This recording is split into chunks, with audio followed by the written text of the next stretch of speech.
Shortcut नहीं होता, मेहनत करोगे तो पाओगे, बिना मेहनत के कुछ पा जाओ हो ही नहीं सकता।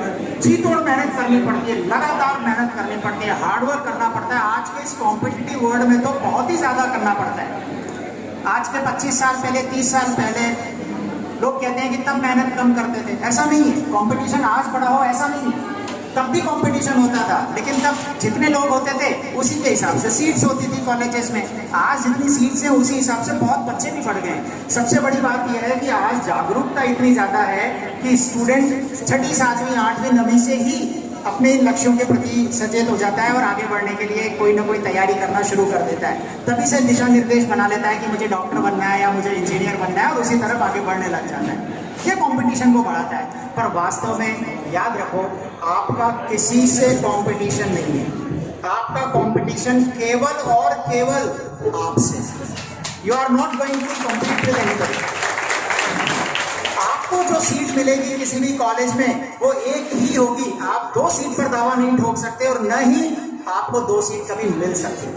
आपका कंपटीशन आपसे है, और हर कदम पर आप सीखते हैं। आपने किसी दूसरे को देखकर काम करना शुरू कर दिया तो यकीन मानकर चलो आप उसके पीछे ही रहोगे। क्यों? क्योंकि आप वही करने की कोशिश करोगे जो वो दूसरा कर रहा है, और वो आपसे पहले करेगा, आप उसके बाद में करोगे उसको देखकर। तो आगे कौन हुआ? वो हुआ।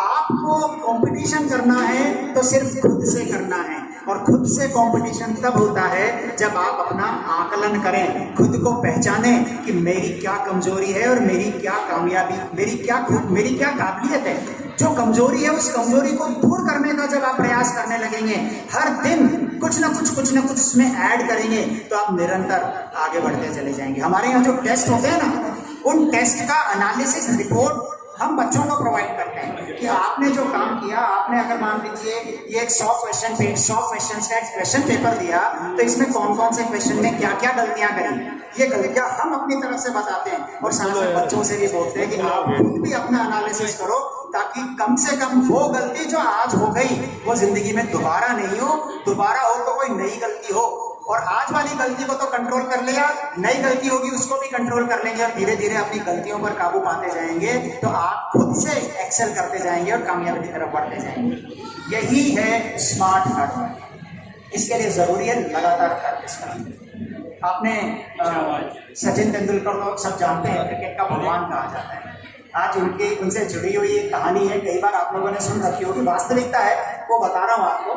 Bread Hogg Australia cricket team का प्लेयर था, और सचिन तेंदुलकर को आप जानते ही हैं। वो जब सचिन तेंदुलकर अपने करियर के पीक पे थे, 2007 में Australian cricket team India tour पर आई है, और शायद बैंगलोर या हैदराबाद में कहीं मैच हो रहा था उनका इंडिया में, और उस दौर में मतलब सचिन तेंदुलकर अपने पीक पर थे। रिकी पॉन्टिंग ऑस्ट्रेलिया के कैप्टन थे, और तेंदुलकर को वो किसी भी तरह से काबू नहीं कर पा रहे थे, तनातन रन ठोके जा रहे थे। और फिर ऑस्ट्रेलियन क्रिकेट मैनेजमेंट ने और रिकी पॉन्टिंग साहब ने डिसाइड किया कि अपने देश से किसी नए होनहार बॉलर को इंडिया बुलाते हैं, जिसका अभी तक बाहर के लोगों को ज्यादा पता नहीं है, यानी जिसके ऊपर लोगों ने स्टडी नहीं कर रखी। ऐसे किसी को बुलाते हैं, एक्सपेरिमेंट करते हैं। करें क्या? जितने लोगों को लेकर हम आए थे वो तो सब फेल हो गए सचिन के सामने। किसी नए लड़के को बुलाते हैं जिसके बारे में सचिन को भी ज्यादा पता नहीं है, ऐसे को बुलाते हैं। बाकी के लिए तो सचिन तैयार है। उन्होंने ब्रैड हॉक को बुलाया। ब्रैड हॉक तब अच्छा खेलते थे, लेकिन तब तक उन्होंने बहुत ज्यादा मैच नहीं खेले थे, तो बाहर के लोगों को उनके बारे में बहुत ज्यादा पता नहीं था। वो आए, पहले मैच में ही जब उन्होंने सचिन को बॉलिंग करना शुरू किया, सचिन ज्यादा खेल नहीं पाए और क्लीन बोल्ड हो गए। ब्रैड हॉक ने सचिन तेंदुलकर को क्लीन बोल्ड कर दिया। ये तो गजब की सुर्खियां थी। मतलब ब्रैड हॉक के लिए इससे बड़ा कोई उपलब्धि नहीं थी। जब वो आउट होकर जा रहे थे, ब्रैड हॉक बॉल लेकर सचिन के पास गए कि सर आप तो क्रिकेट के भगवान हो। मतलब बात तो इंग्लिश में हुई थी, अपन तो अपनी देशी भाषा में बात कर रहे हैं, लेकिन आपको मैंने बोल्ड कर दिया, इससे बड़ा मेरी जिंदगी का दूसरा कोई पल नहीं हो सकता। इस बॉल पर प्लीज आप ऑटोग्राफ दे दीजिए, जिंदगी भर इसको साथ में रखूंगा कि मेरी जिंदगी का सबसे बड़ा अचीवमेंट है ये बॉल। सचिन को बोल्ड कर दिया। सचिन ने उस बॉल को लिया, मन में बहुत दुख था उनको कि मैं खेल नहीं पाया। ब्रैड हॉक को देखा और उस बॉल पर ऑटोग्राफ दिया। ऑटोग्राफ के ऊपर एक लाइन लिखी, उस लाइन को आप सुनोगे ना तो सोच लोगे कि भगवान किसी भी फील्ड में बनना हो तो ऐसे ही बना जाता है। उन्होंने वो लाइन लिखी, it will never happen again, दोबारा ऐसा कभी नहीं होगा, और नीचे साइन कर। और ये बॉल ब्रैडॉक को पकड़ा दी, सचिन ने वो बॉल उस ब्रैडॉक को दे दी, और वो बॉल देने के बाद आप सोचो सचिन खाली रहे होंगे क्या? नहीं, ब्रैडॉक को पूरी तरह से स्टडी कर लिया उन्होंने कि ये किस तरह की बॉलिंग करता है। चाइना मैन गेंदबाज कहा जाता है उनको, ब्रैडॉक को, कैसी बॉलिंग करता है, क्या इसका पहलू है, किधर बॉल गिरती है, क्या तरीका है, कितनी स्पीड आती है, पूरी तरह से उसको स्टडी कर लिया। और उस दिन के बाद से आज तक सचिन तेंदुलकर और ब्रैडॉक में कई बार आमना सामना हुआ, लेकिन ब्रैडॉक दोबारा आज तक सचिन तेंदुलकर को आउट नहीं कर पाए। ये सच्चाई है, आज तक दोबारा ब्रैडॉक सचिन का विकेट नहीं ले पाए। आप इतिहास उठाकर देख लेना, केवल एक बार ब्रैडॉक ने बोल्ड किया है सचिन को, उसके बाद कई टेस्ट मैच, कई वनडे मैच, कई T20 और कई IPL आमने सामने हुए। ये नतीजा है प्रैक्टिस का, लगातार प्रैक्टिस, लगातार प्रैक्टिस। प्रैक्टिस हम बताते हैं, मैं आपको बताऊं, हमारा जो स्टडी मटेरियल होता है, एक एक चैप्टर में हम 200 300 क्वेश्चंस देते हैं बच्चों को करने के लिए। रोज उनको daily practice problem sheets provide की जाती है ताकि वो ज्यादा से ज्यादा प्रैक्टिस करें। एक चीज मैं बच्चों को हमेशा बोलता हूं कि बेटा जितने ज्यादा उलझोगे उतने ही ज्यादा सुलझोगे। ज्यादा चुनौतियां आएंगी, ज्यादा क्वेश्चन सॉल्व करोगे, ज्यादा डाउट्स आएंगे, ज्यादा डाउट्स आएंगे टीचर के पीछे जाओगे, सर डाउट्स बताओ। ज्यादा डाउट्स बताएंगे तो कंसेप्ट किसके क्लियर होंगे? आप ही के होंगे, टीचर के थोड़ी होंगे। टीचर को तो आता है, आपके डाउट्स क्लियर हो रहे हैं, तो इससे बड़ी और क्या बात चाहिए। इसलिए ज्यादा से ज्यादा प्रैक्टिस जरूरी है। जितनी ज्यादा प्रैक्टिस कर सकते हैं उतनी ज्यादा प्रैक्टिस कीजिए, हार्डवर्क कीजिए, स्मार्ट हार्डवर्क कीजिए। एक चीज मैं और बोलता हूं बच्चों को, हार्डवर्क तो सब समझते हैं कि सर ये स्मार्ट क्या होता है। हमने तो सुना है लोग स्मार्ट होते हैं, शाहरुख खान बड़ा स्मार्ट है, ये बहुत स्मार्ट है, वो बहुत स्मार्ट है। लोग स्मार्ट होते हैं, हार्डवर्क भी स्मार्ट होता है क्या?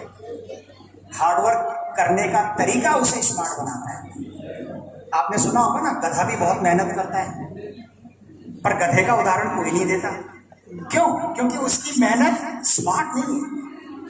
आपको अपनी मेहनत का पूरा फल मिले, ये व्यवस्था आपको करनी पड़ेगी। यानी आपको अपने हार्डवर्क को स्मार्ट बनाना पड़ेगा। स्मार्ट कैसे बनाएंगे? बहुत सारे बच्चे गलती करते हैं। स्कूल गए, स्कूल में जाते हैं, जो टीचर ने पढ़ाया उसे पढ़ा, घर आते हैं उसी कॉपी को खोलकर बैठते हैं, दोबारा वही वापस से लिखने लग जाते हैं, लिख कर लर्न करते हैं। बहुत होता है ऐसा। मैं मना करता हूँ बेटा इसकी जरूरत ही नहीं है। आपने जो पढ़ा ये स्कूल लेवल तक पॉसिबल था, क्योंकि स्कूल का सिलेबस इतना सा होता है कि आप एक ही चीज को 2 बार 3 बार भी कर लो। लेकिन जब आप बड़े बड़े कॉम्पिटिटिव एग्जाम्स की बात करते हो तो उनका तो सिलेबस इतना है कि आप एक बार जो कर लिया उसको दोबारा करने का टाइम ही नहीं है। आगे बढ़ो, जो सीख लिया आने के बाद तो उस पर बेस्ड क्वेश्चंस करो। आपने कई बार सुना होगा ना, बच्चे बोलते हैं अरे इसके कंसेप्ट बहुत स्ट्रॉन्ग है। कि कंसेप्ट स्ट्रॉन्ग कैसे होता है? कंसेप्ट नाम की कोई चीज होती है क्या? नहीं, कंसेप्ट नाम की कोई चीज नहीं होती। कंसेप्ट स्ट्रॉन्ग होता है ज्यादा से ज्यादा प्रैक्टिस करने से, क्योंकि ज्यादा प्रैक्टिस करते हैं डाउट ज्यादा आते हैं, डाउट ज्यादा आते हैं तो क्लियर भी ज्यादा होते हैं, क्लियर ज्यादा होते हैं तो कंसेप्ट स्ट्रॉन्ग होते हैं। फिर उसी तरह का क्वेश्चन आपको फिर कभी देखने को मिलता है तो आपको लगता है कि हाँ ये मेरा देखा हुआ कंसेप्ट है, इसको मैं सॉल्व कर सकता हूँ, और आप आगे बढ़ जाते हैं। जिसने जितना ज्यादा अपने आप को घिस रखा होता है ना, वो उतना ही कामयाब होता है। वो कहते हैं ना, आग में तपकर ही कुंदन निखरता है। तो आग में तपना पड़ता है। आप ये सोचो कि सर वो सफलता के 3 मंत्र बताए थे ना आपने, हमने रट भी लिए और अपनी टेबल पे चिपका भी लिए, तो अब तो बस हो गया काम। ऐसा नहीं है, मेहनत करनी पड़ती है। मेहनत करोगे तो कामयाब बनोगे। और मैंने कई बार बच्चों को, जैसे स्मार्ट हार्डवर्क की मैं बात कर रहा हूँ, हार्डवर्क तो जरूरी है, स्मार्ट भी बहुत जरूरी है साथ में। कई बार आपको देखा होगा, अपने घरों में बच्चे पढ़ाई करते हैं, पेरेंट्स को बड़ी एक शिकायत होती है कि बेटा ये क्या कर रहा है। बच्चों के पढ़ने के तरीके से शिकायत होती है। क्या तरीका होता है बच्चों का? पलंग पर बैठे हुए हैं, पलंग पर बैठकर पढ़ाई कर रहे हैं। बहुत छोटी छोटी बात बोल रहा हूँ, मैंने कहा ना कोई भाषण नहीं दे रहा, बहुत सामान्य बात बोल रहा हूँ, अपने परिवार वाली बातें कर रहे हैं अपन। पलंग पर बैठकर पढ़ाई करते हैं बच्चे। अब कहने को तो उसने 4 घंटे लगा दिए, पर भाई उसका आउटपुट 1 घंटे के बराबर है। ये सच्चाई है। वहीं आप 4 घंटे पलंग पर बैठकर पढ़ने के बजाय 2 घंटे टेबल चेयर पर बैठ के पढ़ाई किए होते ना, तो जितना आपने 4 घंटे पलंग पर बैठकर पढ़ाई करने में सीखा उससे ज्यादा सीख लेते। यकीन नहीं हो तो आजमा कर देख लेना, गारंटी है ये। अपन एक काम करते हैं, अब तो बारिश में रुकने की सी नजर आ रही है, बाहर चल के किसी से पूछते हैं कि भाई साहब ये भगवान ने पलंग किस लिए बनाया है, और कोई ये कह दे कि पढ़ने के लिए बनाया है, तो मैं बात है ये भाषण देना बंद कर दूंगा। अरे भाई सोने के लिए बनाया है तो उसको सोने के काम में लो, पढ़ने के लिए टेबल चेयर बनाई है तो वहां जाकर बैठो। यानी आप अपने मेहनत करने के तरीकों में सुधार लाओ, आपकी मेहनत स्मार्ट होती चली जाएगी। स्मार्ट हार्डवर्क यही चीज है।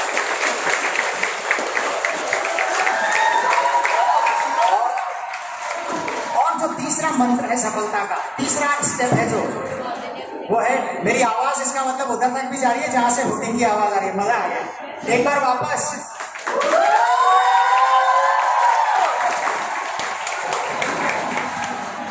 तीसरा जो पहलू था अपने इस सफलता के मंत्रों का, वो था पॉजिटिव थिंकिंग एंड कॉन्फिडेंस, सकारात्मक सोच और आत्मविश्वास।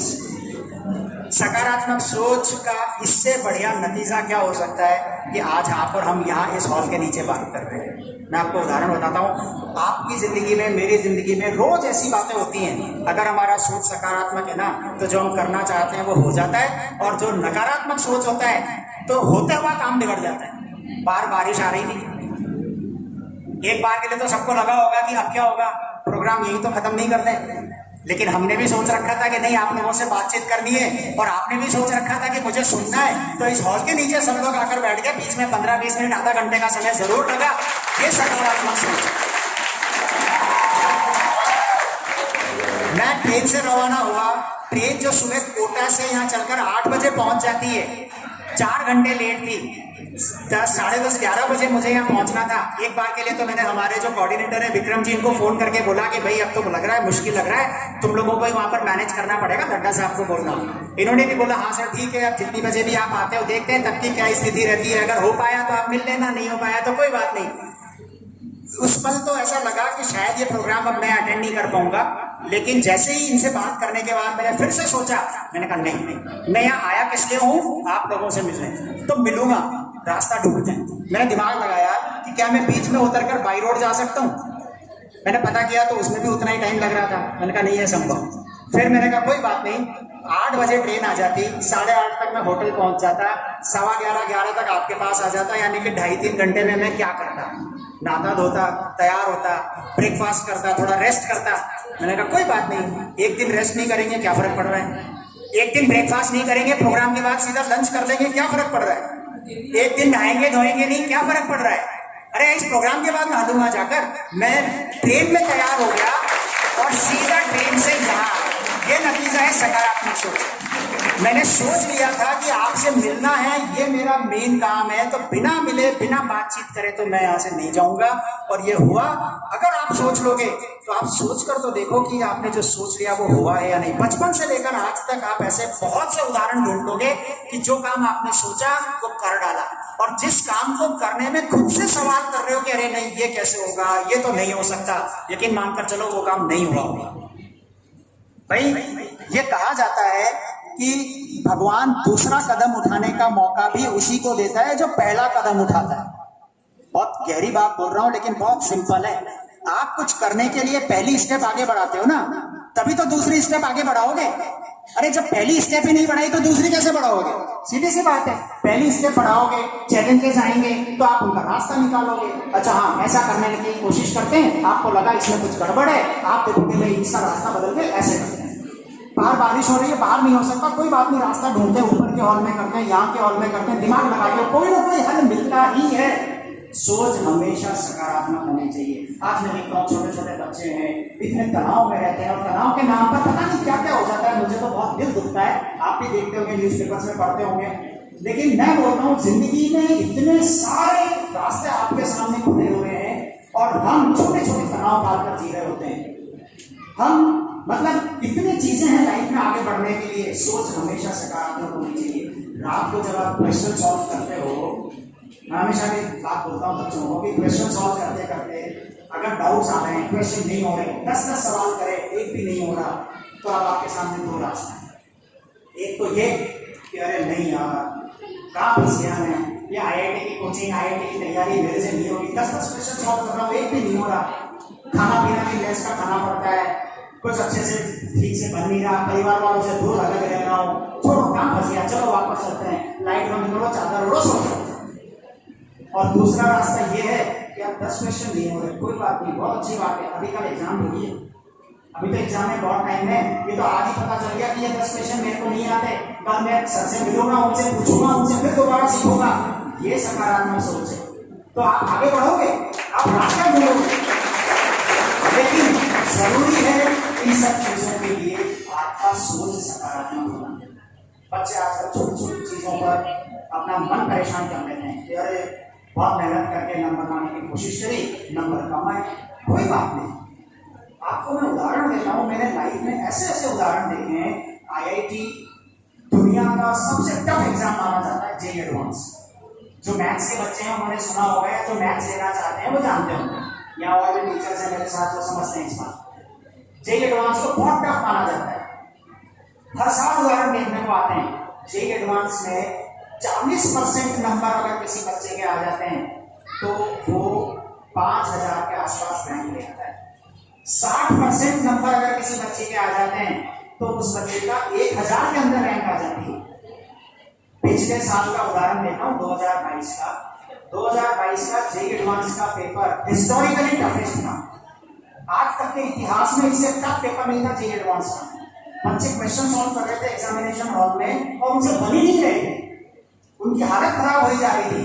और अल्टीमेटली कुछ बच्चे जो बाद में मुझे मिले, उन्होंने कहा सर क्वेश्चन ही नहीं बन रहे थे, क्वेश्चन ही नहीं बन रहे थे, मेरे को 2 ही क्वेश्चन हो पाए, मेरे को 3 ही क्वेश्चन हो पा रहे थे, तो मैं क्या करता, फिर कुछ और क्वेश्चन में जबरदस्ती तुक्के मार कर आया। बाहर आने के बाद पता चला कि भाई ये पेपर केवल तेरे लिए टफ नहीं था, सारे बच्चों के लिए टफ था। जो स्थिति तेरी थी वही दूसरों की थी, तूने जबरदस्ती तुक्के मारने में एक बहुत बड़ी गलती कर दी, नेगेटिव मार्किंग हो गई और तेरे नंबर और कट गए और कट ऑफ गया 15%। 15% जिस बच्चे के लास्ट ईयर जेईई एडवांस से नंबर आए जनरल कैटेगरी में, उसकी सिलेक्शन की रैंक लिस्ट आ गई। जिस बच्चे के 360 का पेपर था, 360 में से 78 मार्क्स वाले बच्चे को आईआईटी में एडमिशन मिल गया। 360 में से केवल 78 मार्क्स वाले बच्चे को आईआईटी में एडमिशन मिल गया। अब आप बताओ, एग्जामिनेशन हॉल में बैठकर अगर आप नकारात्मकता के शिकार हो गए कि मेरे तो क्वेश्चन ही नहीं समझ हो रहे और घबराहट में गलतियां करते चले गए, तो कैसे काम चलेगा? 78 मार्क्स लाने के लिए कितने क्वेश्चन सॉल्व करने पड़ते हैं?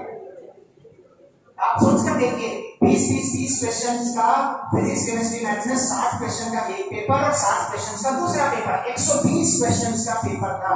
120 क्वेश्चन के पेपर में से आपको कितने से क्वेश्चन सॉल्व करने पड़ते हैं 78 नंबर पाने के लिए आईआईटी में एडमिशन? ठीक है, रैंक का ऊपर चलते हैं तो रैंक अच्छी और आती है, लेकिन मैं आपको बताना चाहता हूँ इस नेगेटिविटी की वजह से स्टूडेंट्स बनता हुआ काम बिगाड़ लेते हैं। इसलिए हमेशा याद रखिए, इस जिंदगी में कुछ भी बुरा नहीं होगा, सब कुछ बढ़िया होगा। सोच हमेशा सकारात्मक रखिए। मैं तो बल्कि आज यहाँ जितने भी बच्चे बैठे हुए हैं जो आईआईटी की तैयारी करना चाहते हैं और जितने भी बच्चे बैठे हुए हैं जो मेडिकल कॉलेज में जाना चाहते हैं, उन बच्चों से एक बात और बोलना चाहता हूँ कि दुनिया में जितने कामयाब लोग हैं हर कोई आईआईटीएन नहीं है। All IITians are not successful and all successful persons are not IITians। ये बात हमेशा याद रखना। ऐसा नहीं है कि आईआईटी में जाओगे कोई जिंदगी में कामयाब होगे, ऐसा नहीं है कि मेडिकल कॉलेज में जाओगे तो भी जिंदगी में कामयाब होगे। अरे सोच पॉजिटिव होनी चाहिए। आईआईटी में सिलेक्शन हो गया तो बहुत अच्छी बात है। मैं हमेशा बोलता हूँ बच्चों को कि बेटा याद रखना, एक चीज आईआईटी की तैयारी कर रहे हो ना, ये तपती धूप में चलने के जैसा है। घबराना मत, पैर में छाले भी पड़ेंगे, आंखों से पानी भी आएगा, रात में जागोगे, कम सोओगे तो तकलीफ होगी, सिर भी दुखेगा, घबराना मत। लेकिन एक बात हमेशा याद रखना कि और इतनी मेहनत के बाद जब सिलेक्शन होता है तो बड़ा अच्छा लगता है, और जब नहीं होता है तो दुख होता है। दुख मत मनाना, क्यों? क्योंकि इस तैयारी के दौरान तुम सीखोगे बहुत कुछ। ये जो इसने मेहनत करना सीख लिया ना, वो जिंदगी में कभी भी पीछे नहीं रहता, हमेशा याद। सोच तो ऐसी होनी चाहिए कि आईआईटी में हो गया तो बहुत अच्छी बात है, और नहीं हुआ तो उससे भी अच्छी बात है। कोई ऐसी इंडस्ट्री डालेंगे जिसमें आईआईटीएंस को नौकरी देंगे, ये भी तो सोच सकते हो ना। अपना अपना सोचे भाई। डॉक्टर बन गए तो बहुत अच्छी बात है, और नहीं बने तो कोई बात नहीं, मेडिकल कॉलेज खोलेंगे, हॉस्पिटल खोलेंगे। हॉस्पिटल खोलने के लिए तो डॉक्टर की डिग्री जरूरी नहीं है ना, एम्स से पास होकर आने वाले डॉक्टर्स को नौकरी पे रखेंगे। अरे अरे अपनी सोच है भाई, कोई रोक रहा है आपकी सोचने से? कोई नहीं रोक रहा। सोचो और सोच कर लिख लो कि मुझे ये करना है। जैसे सचिन तेंदुलकर ने ब्रेड हॉकी बॉल पर लिखकर दे दिया था कि दोबारा ऐसा कभी नहीं होगा, और हकीकत थी वो दोबारा कभी नहीं हुआ। आप भी एक बार सोच कर देखो, उसको लिख लो कि हाँ मुझे ऐसा करना है, आप कर लो। और एक चीज और बोलूंगा बच्चों, लाइफ में हमेशा कुछ भी हो जाए हमेशा खुश हो। आपका सोचा हुआ हो तो बहुत अच्छी बात, और नहीं हो तो उससे भी अच्छी बात, क्योंकि तब उसका सोचा हुआ होता है और वो आपसे ज्यादा ज्ञानी है। आपने बहुत छोटी दुनिया देखी है, उसे तो पूरी दुनिया देखी है ना। आपने सिर्फ अपना भला सोचा है और उसने सबका भला सोचा है, तो आपका बुरा कैसे हो जाए? इसलिए हमेशा खुश रहो, हमेशा खुश रहो।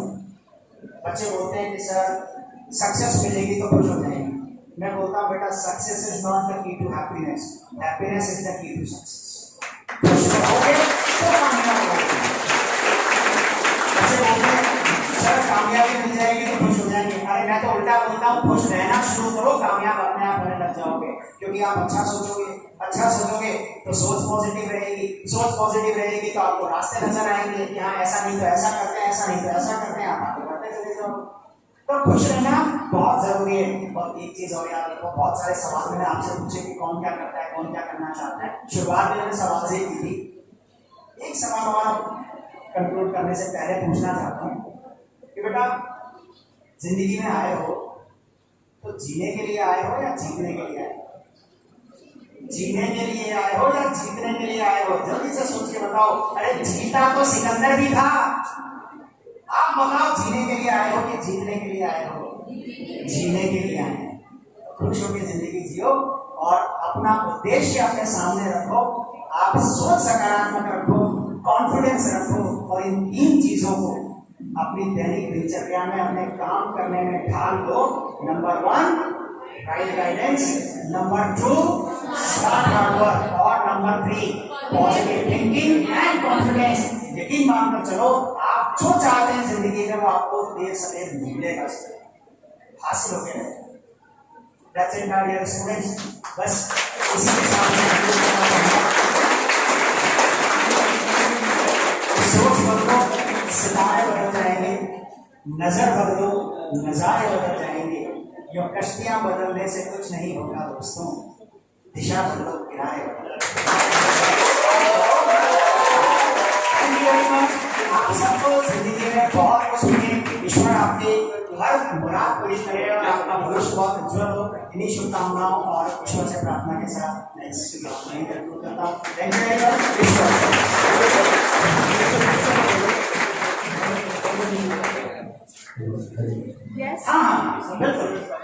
हाँ बिल्कुल। आप में से कोई भी कुछ पूछना चाहे तो ये माइक आ रहा है, आप Yes, audience, now stage is yours. Anybody who have any kind of queries, ask sir. कोई आपकी तरफ से क्वेश्चन हो तो पूछ सकते हैं sir. Yes, students or guardians, all are welcome to ask questions to the instructor sir. अपनी पढ़ाई से संबंधित, अपना एकेडमिक, नॉन एकेडमिक, कुछ भी आप अगर जानना चाहें, बात करना चाहें तो करिए। I request you answer to coordinate. Good afternoon sir.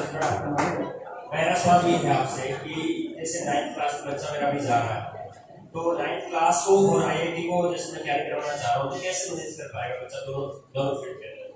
देखिए, हमने जो हमारा करिकुलम बनाया है उसमें IIT मतलब हम क्योंकि 9th के बाद और 10th के बाद ये बच्चा डिसीजन लेता है कि उसे IIT या नहीं करना चाहना है।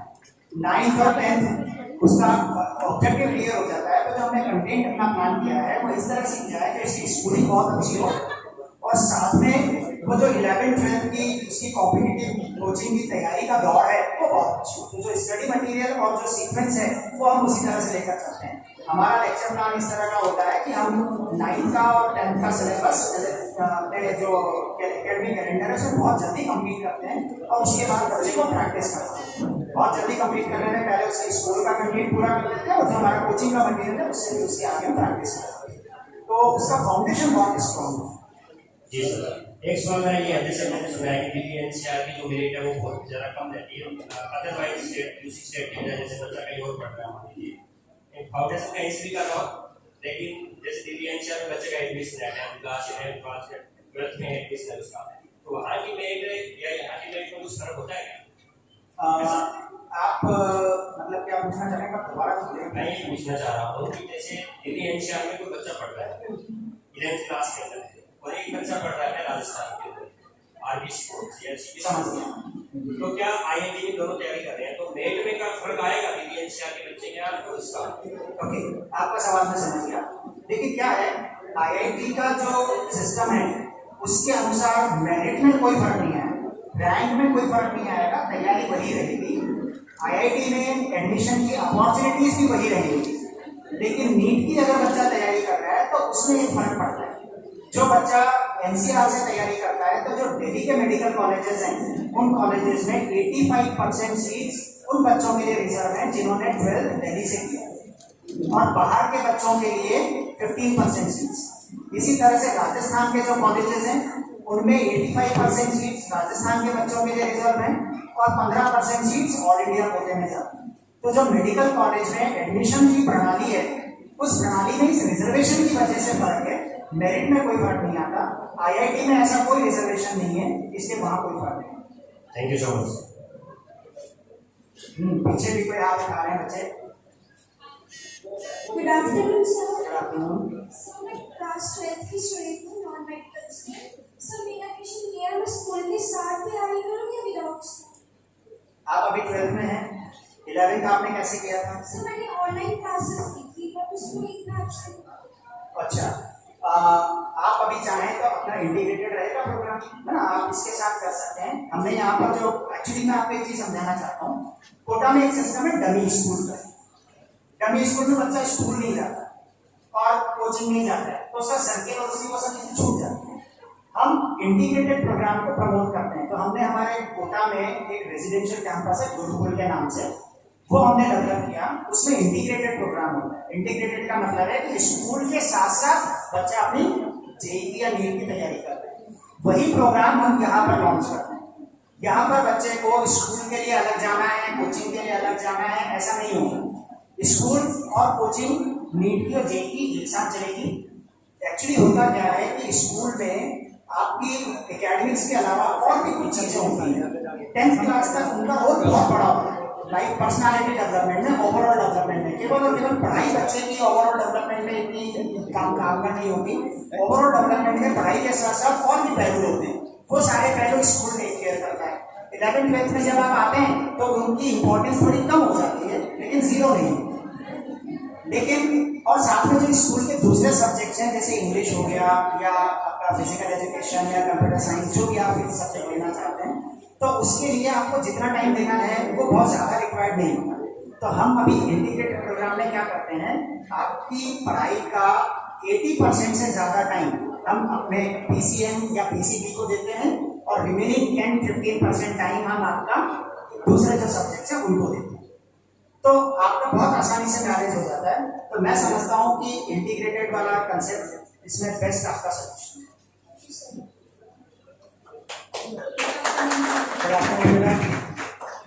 मेरे को पूछना है कि जब भी हम फिजिक्स के न्यूमेरिकल्स करते हैं तो कोई भी मेरे को नहीं लगता है दिमाग में नहीं हो रहा है, तो नहीं हो रहा है तो दिमाग से कैसे हटाऊंगा? ओके, कौन सी क्लास में हो? 12th pass out.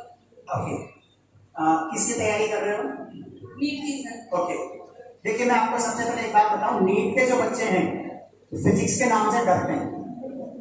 मेरा अनुभव है, इतने सारे बच्चों को मैंने पढ़ाया है, देखा है, उनकी काउंसलिंग की है, तो फिजिक्स के नाम से नीट वाले बच्चे अधिकतर डरते हैं। उसके पीछे कारण होता है कि नीट के बच्चों ने 11th 12th में मैथ्स नहीं पढ़ी होती और उन्हें लगता है कि फिजिक्स में मैथ्स का बहुत ज्यादा यूज। ऐसा नहीं है, मैथ्स आपका कमजोर एरिया हो सकता है, पर आपकी जो मैथ्स है, जितनी मैथ्स वहां चाहिए वो जोड़ बाकी गुणा भाग और थोड़ा बहुत इंटीग्रेशन डिफरेंशिएशन या वेक्टर, बहुत एलिमेंट्री, इतना बहुत आसानी से बच्चों को आता है।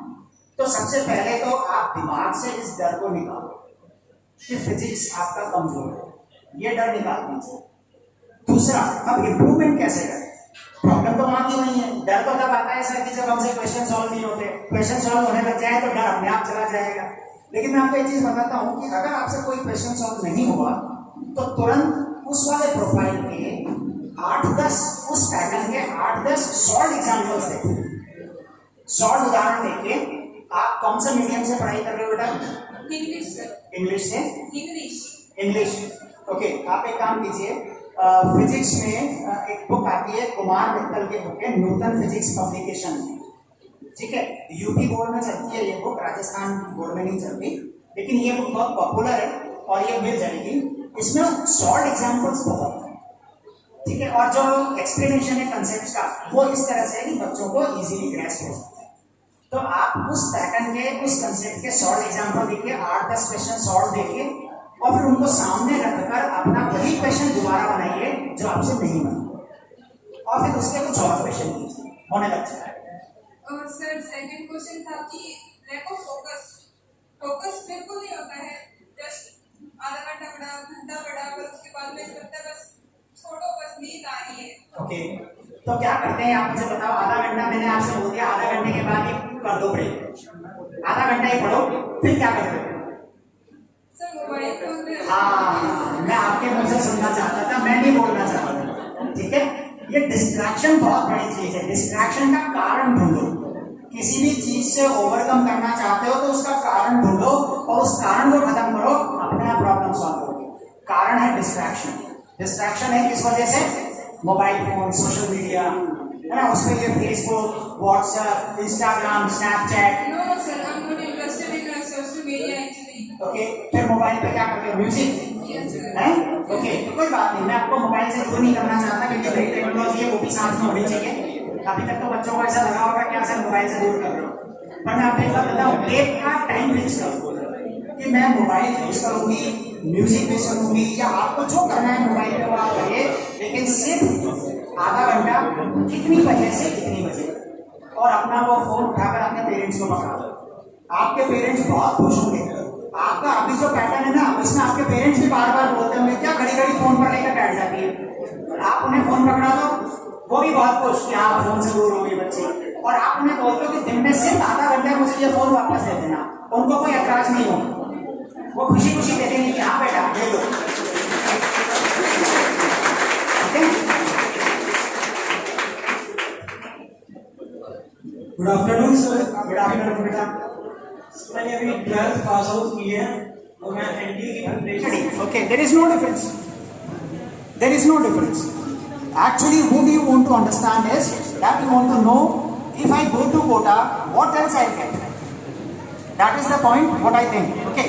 Actually, if you have your focus very clear that I want to crack this particular examination, and if you do all the things required for that particular examination, you will be able to crack that examination. It hardly makes any difference that whether you are at quota, you are at home, you are studying online, you are studying offline.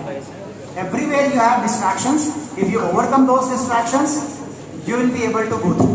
Kota में जाओगे वहाँ अपने challenges हैं, online पढ़ते हैं उसके अपने challenges हैं, घर पर पढ़ते हैं उसके अपने चैलेंजेस हैं, वो सब कुछ नहीं मिलता। कोटा में जाने का सिर्फ एक एडवांटेज ये होता है कि वहाँ पर आपको हर वो चीज़ रेडीमेड मिल जाती है। इंस्टीट्यूट आपको पूरी तरह से गाइड कर देता है, टीचर्स आपके पास अवेलेबल होते हैं, खाने के लिए मेस होता है, धोबी होता है, कपड़े धोने के लिए आपको कुछ नहीं करना होता, लेकिन घर से दूर रहना पड़ता है। अब अगर आप अकेले अपने आप को मैनेज नहीं कर सकते और आप अपनी प्रॉब्लम सॉल्व नहीं कर पाते तो नुकसान होता है। ये तो एडवांटेज हुई। डिसएडवांटेज होता है जो मैंने अपने सेशन में बताया था कि वहाँ भीड़ बहुत है, उस भीड़ में आप अपनी वॉइस ही रेज नहीं कर पाते। You are not able to interact with the teacher, you are not able to draw the time of the teacher for you. Okay, so your problem remain unsolved.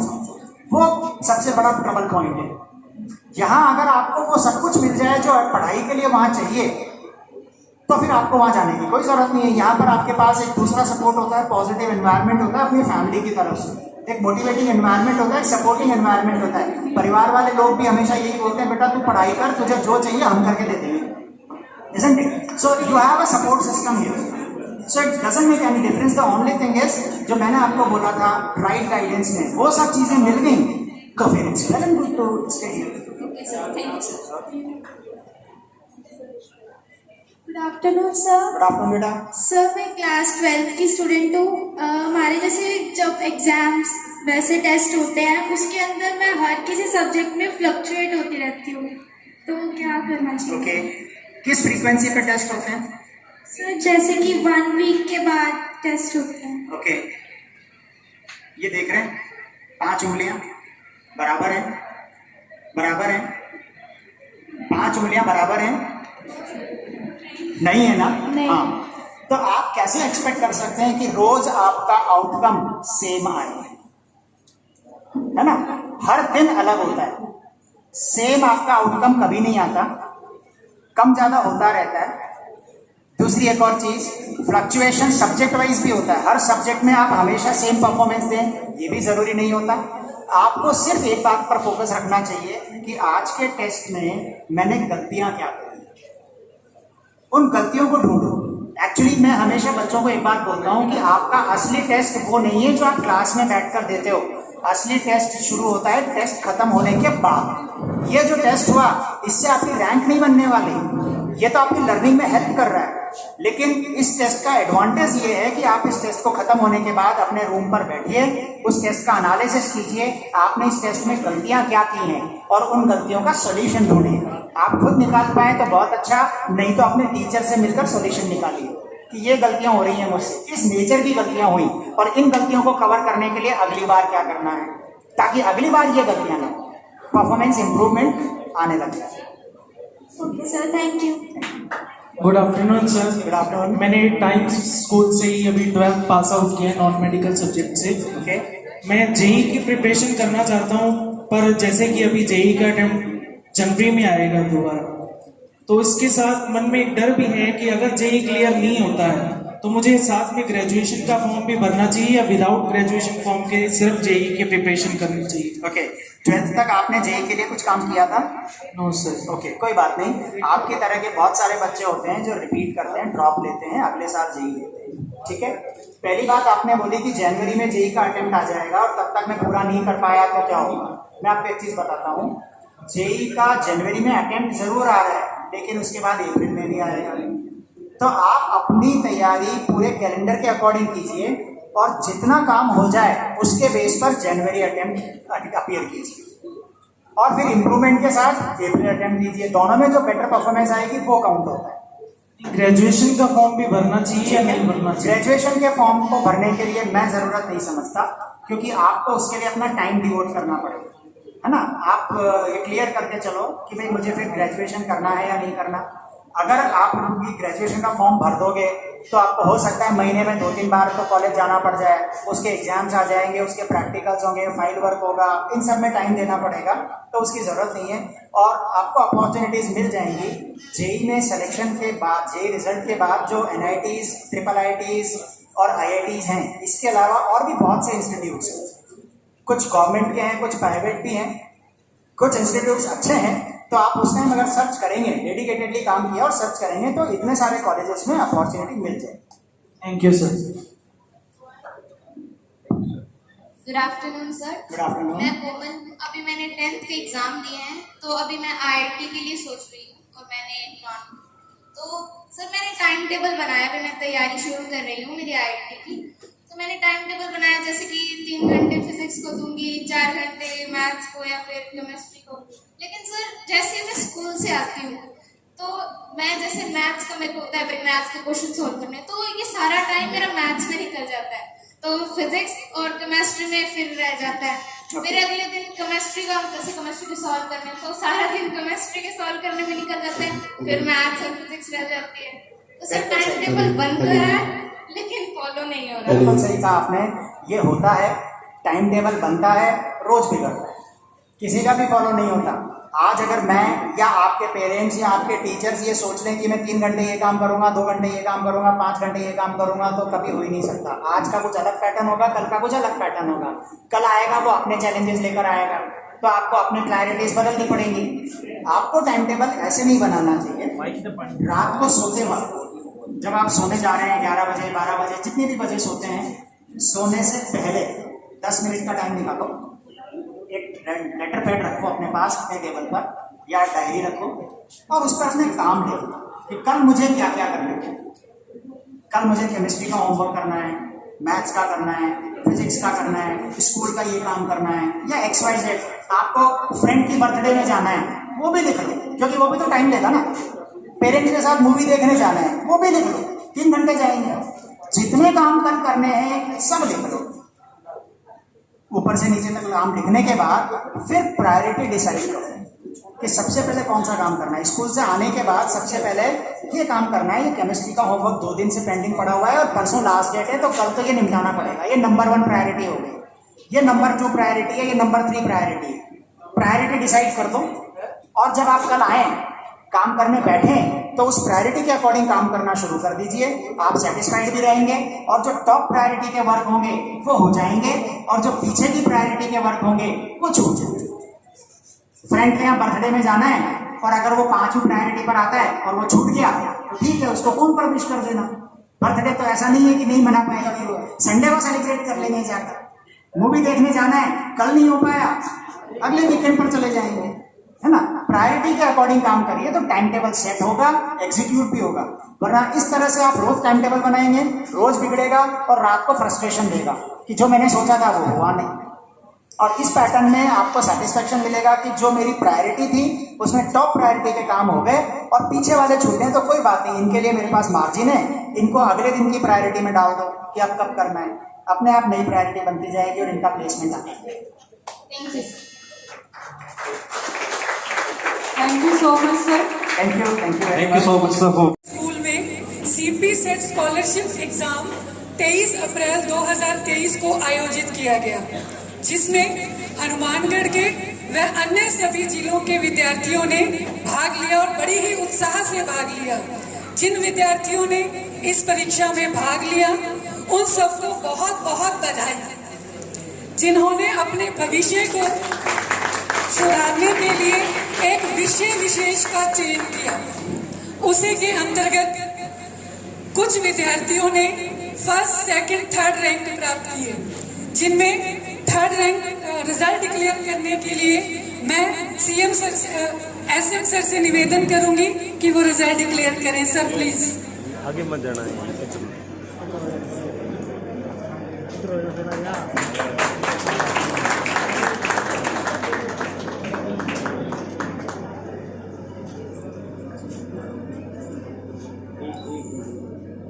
जितने भी स्टूडेंट्स ने participate किया सभी को बहुत बहुत बधाई, कॉन्ग्रेचुलेशंस।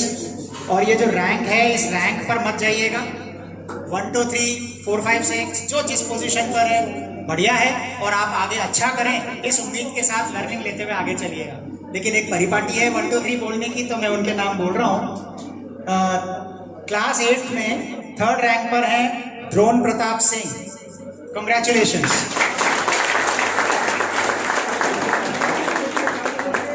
अच्छा, यहाँ पर हैं तो आप आगे अपना प्राइज ले सकते हैं। 2nd पर हैं हर्ष कोल, कॉन्ग्रेचुलेशंस। और 1st पर हैं काव्य कुमार,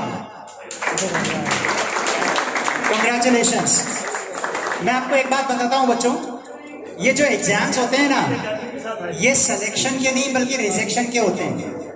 जितने टैलेंटेड बच्चों को सेलेक्ट करते हैं उससे ज्यादा टैलेंटेड बच्चों को रिजेक्ट कर देते हैं, क्योंकि 1 घंटे में, 2 घंटे में, 3 घंटे में किसी के ट्रू पोटेंशियल का आकलन कोई टेस्ट नहीं कर सकता दुनिया में। वो 3 घंटे में आपके सितारे कैसे थे, आप कितना थके हुए थे, आपका दिमाग कितना काम कर रहा था, ये सब चीजें मैटर करती हैं आपकी परफॉर्मेंस पर। आपकी तबीयत ठीक थी या नहीं थी। इसलिए रिजल्ट पर मत जाइएगा और काम करते रहिएगा, आगे बढ़ते रहिएगा।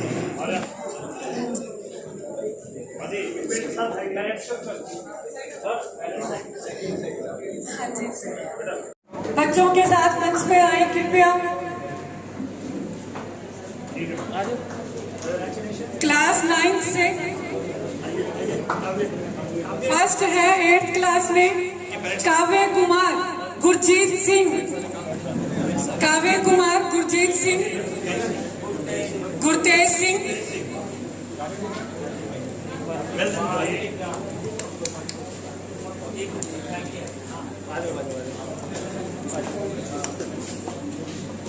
Audience please give a big round of applause for him, उत्साहवर्धन करने के लिए।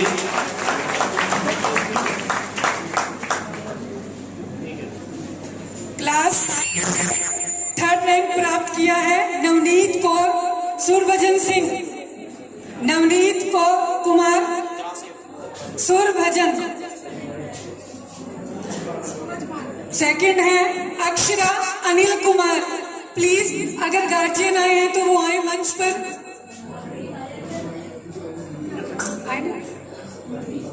और फर्स्ट है वर्तिका अमित बंसल।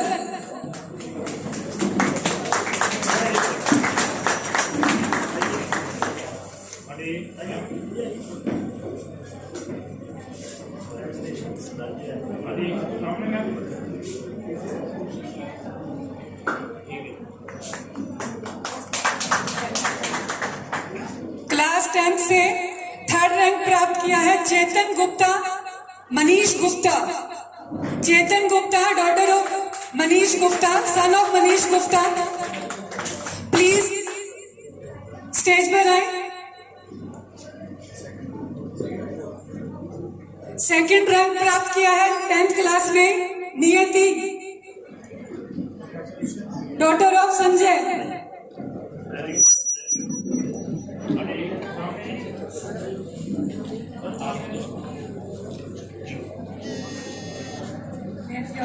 फर्स्ट रैंक है खुशी ओम प्रकाश। खुशी ओम प्रकाश, प्लीज क्लैपिंग कर दीजिए बच्चों को प्रोत्साहन स्वरूप।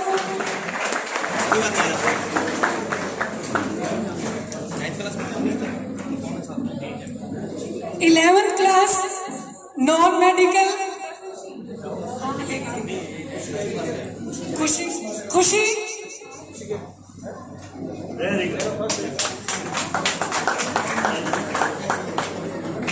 ऑडियंस प्लीज आपकी तालियों की गड़गड़ाहट नहीं रुकनी चाहिए, बच्चों का मनोबल बढ़ाइए। Thank you so much.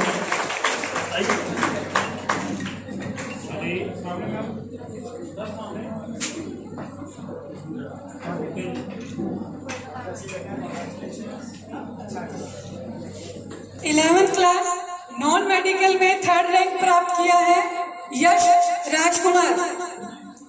यश राजकुमार।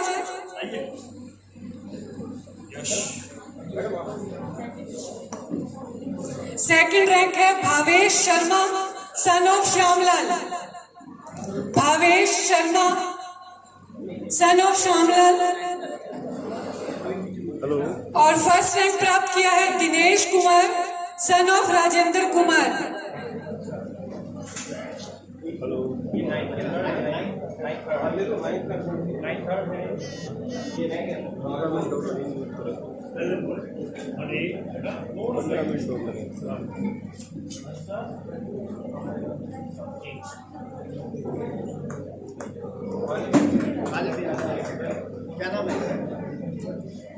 तालियों से बच्चों को प्रोत्साहन दीजिए प्लीज।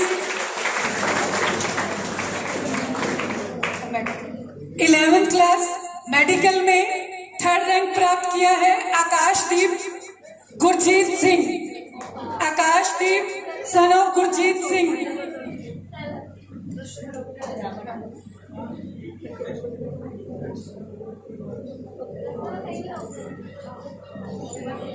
सेकंड रैंक प्राप्त किया है 11th मेडिकल में यथेश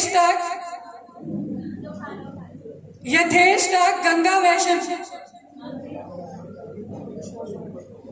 और फर्स्ट रैंक प्राप्त किया है उषा पालाराम। उषा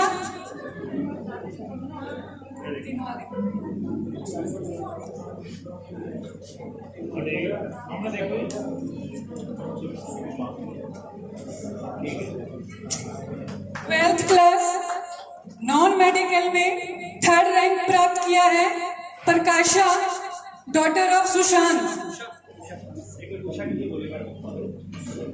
प्रकाशा, daughter of Sushant, 3rd rank, 12th non medical.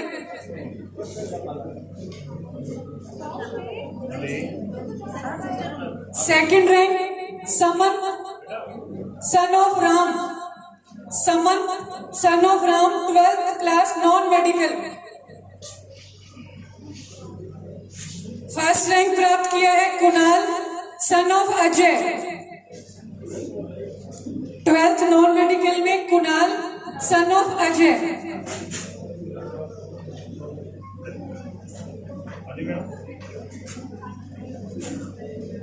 परीक्षा था। हाँ जी। 12th क्लास मेडिकल में 3rd रैंक प्राप्त किया है Radhika daughter of Hemant. Radhika daughter of Hemant. Please तालियों से प्रोत्साहित दीजिए, बच्चों ने बहुत मेहनत किया बच्चों ने।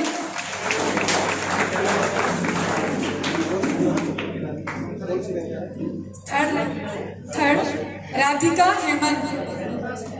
12th मेडिकल में 2nd रैंक प्राप्त किया है Talish son of Vijendra.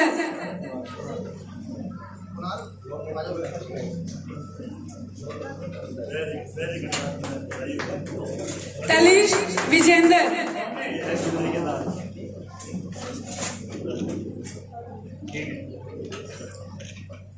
12th medical में 1st रैंक प्राप्त किया है Arpit Suthar son of Manoj Kumar. Arpit Suthar son of Manoj Kumar.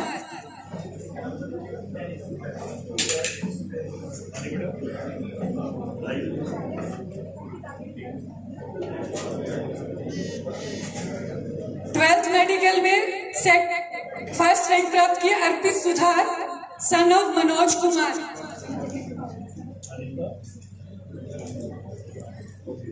बच्चों को प्रोत्साहित के लिए तालियों से प्रोत्साहित कीजिए। आपकी तालियां बच्चों के लिए बहुत मायने रखती हैं।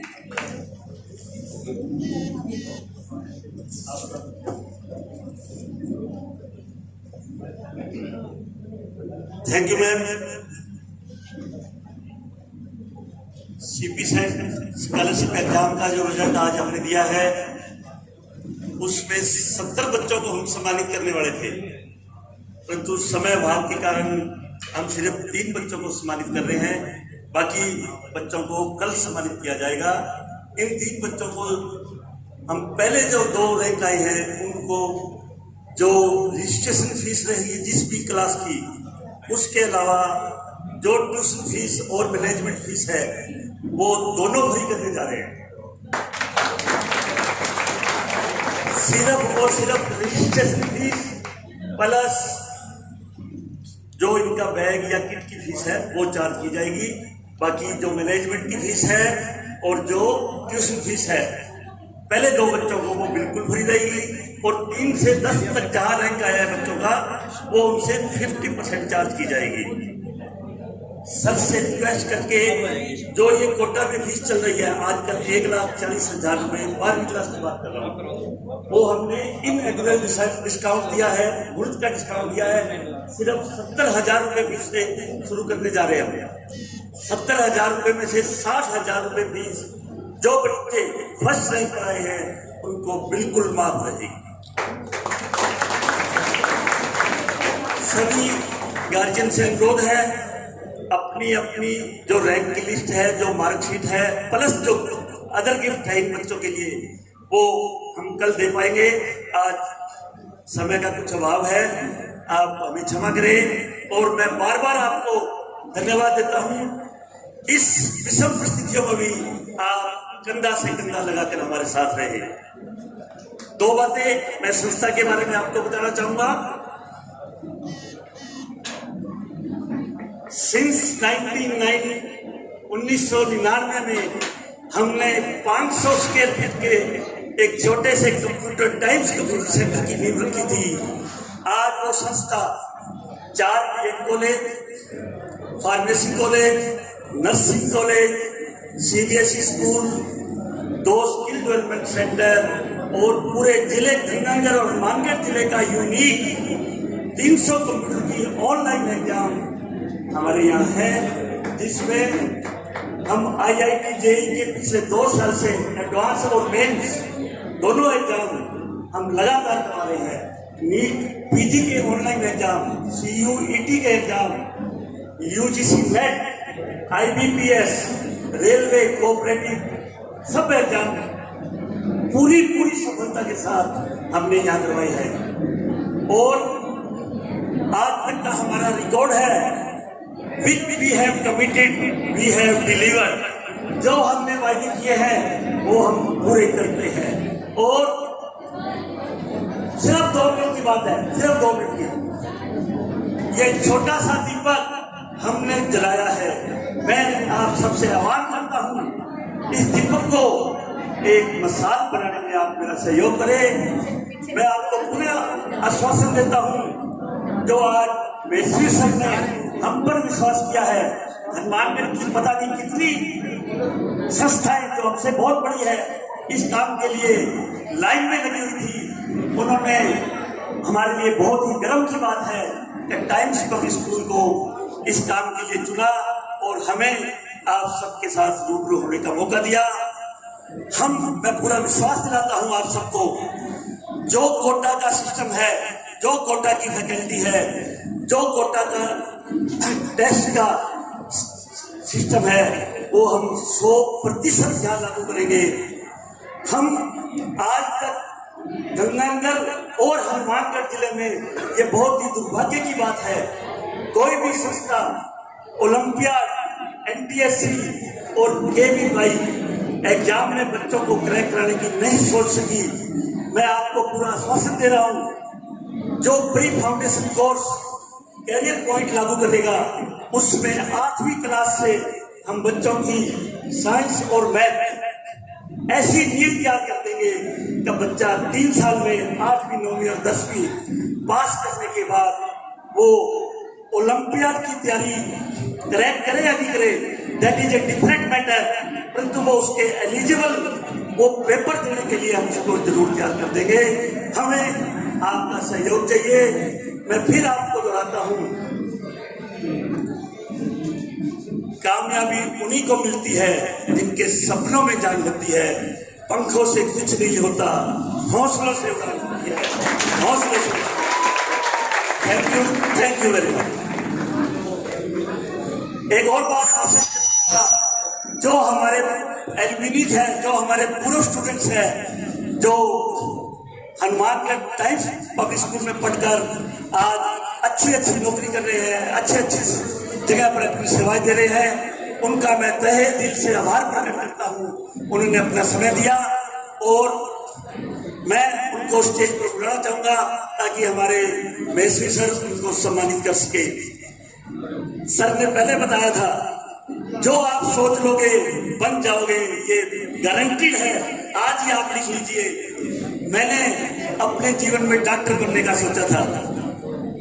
बच्ची ने बताया फिजिक्स कमजोर थी, मैं नहीं बन पाया, परंतु आज 5 बच्चे मेरे डॉक्टर हैं, MD,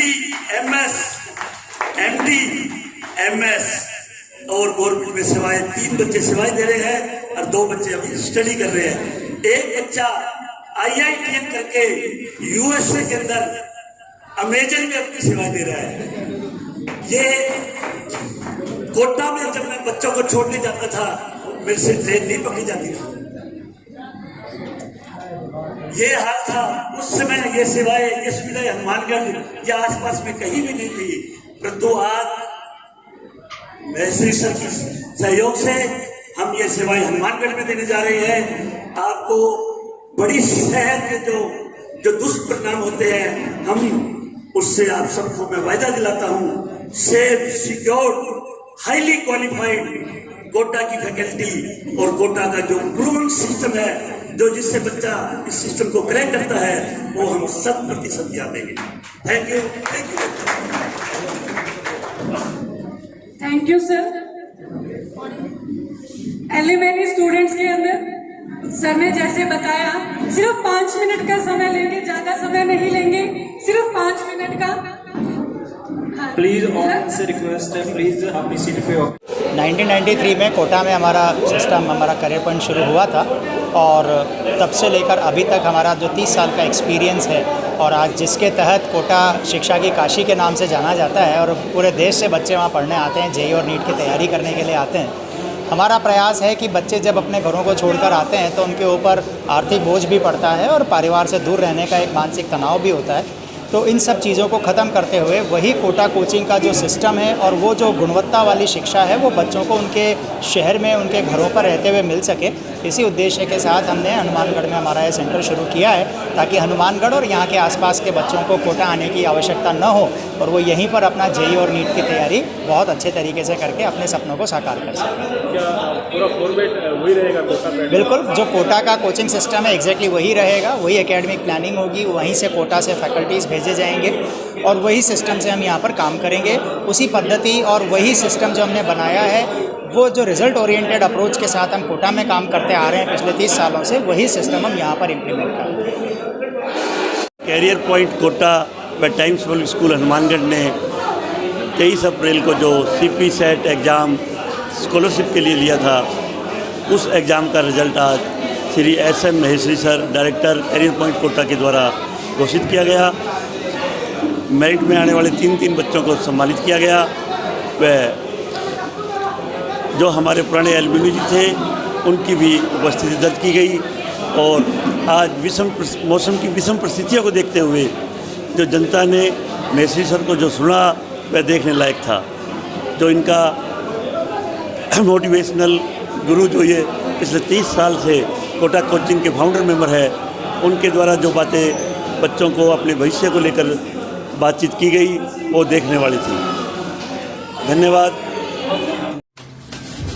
आप देख रहे हैं Hindi news channel public plus Rajasthan. यदि आपने हमारे चैनल को अभी तक सब्सक्राइब नहीं किया है तो सब्सक्राइब करें और पेज को फॉलो जरूर करें। अपने क्षेत्र की ताज़ा व सटीक खबरों को देखने के लिए हमेशा जुड़े रहे पब्लिक प्लस राजस्थान।